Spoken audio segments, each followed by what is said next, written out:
Ayan, magandang umaga, mapagpalang umaga po sa lahat. Kami po ay may sermon ng alas 8 ng umaga. At habang wala pa po yung oras namin, ay muli po ako mag-interview sa isang magandang lektor na narito ngayon sa aking tabi. Nais ko po sa inyong ipakilala si Ate. Pangalan mo?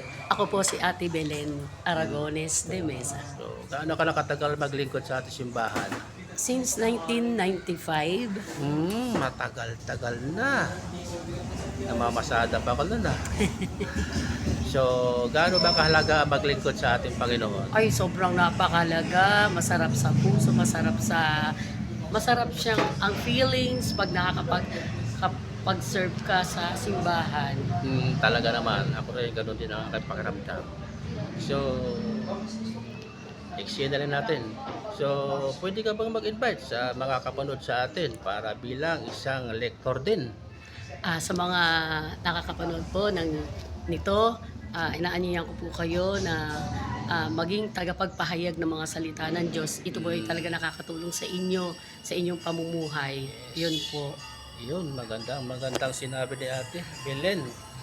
Belen na Belen. Maganda po ang kanyang pangalan. Isang Belen na santo na Belen.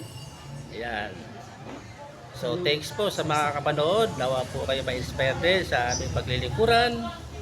At kayo rin po inaanyayahan bilang isang maglilingkod sa simbahan. Saan man po kayong parokya naroon ay pwede po kayong mag-serve. Pagkat ito po ang way papuntang langit. Lubos natin makilala ang ating Panginoon Diyos at mapalapit din tayo sa Kanya. God bless. Thanks.